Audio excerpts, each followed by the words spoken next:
Jérémy Yordanov du groupe écologiste.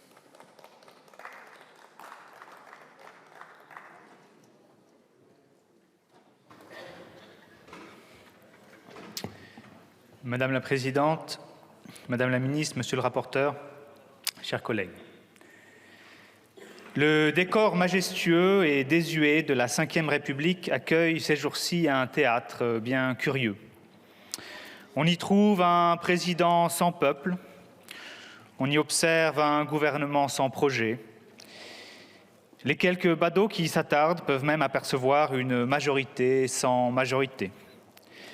Et une troupe de députés subordonnés, inaptes à faire tomber un exécutif qui ne rend pourtant plus compte à personne. C'est dans ce paysage en déliquescence que le groupe Renaissance a eu cette ingénieuse idée que de nous faire parlementer sur les drapeaux. Faut-il en rire, faut-il en pleurer, nul ne sait. À l'extérieur, le monde tourne. Alors, pour vous distraire de cette tragicomédie franco-française dont il faut bien le reconnaître, nous sommes tous un peu là, laissez-moi planter le décor de l'Europe que nous voulons, nous, écologistes.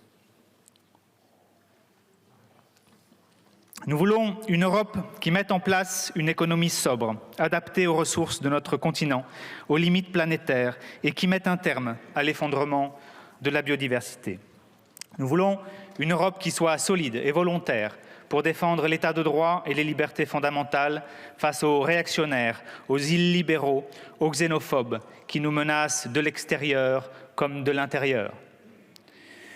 Nous voulons une Europe humaniste et accueillante qui garantisse la dignité des personnes. Nous voulons une Europe qui prévienne et répare les injustices sociales, qui redistribue les richesses. Nous voulons une intégration fiscale pour éviter les logiques de dumping entre les États membres.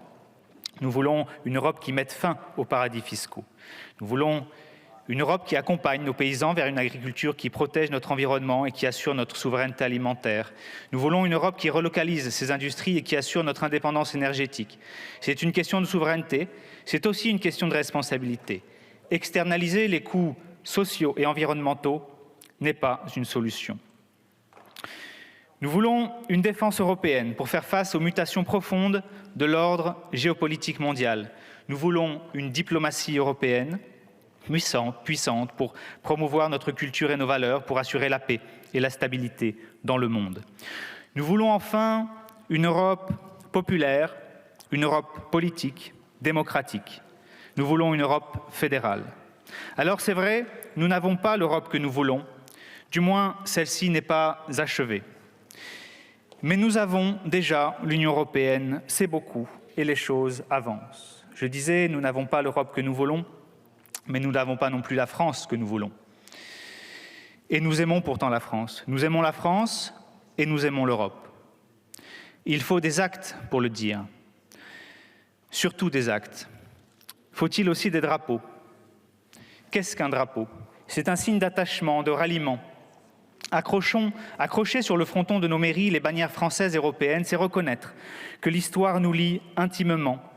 C'est prendre conscience et affirmer que nos valeurs sont communes. C'est clamer haut et clair que nous partageons le même avenir. Pavoiser nos mairies des couleurs de la France et de celles de l'Europe, c'est proclamer que nous sommes citoyens français. C'est proclamer que nous sommes citoyens européens.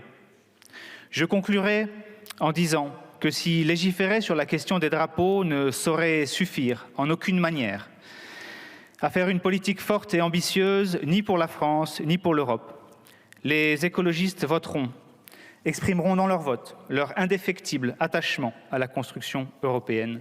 Je vous remercie. Je vous remercie. La parole est à Monsieur David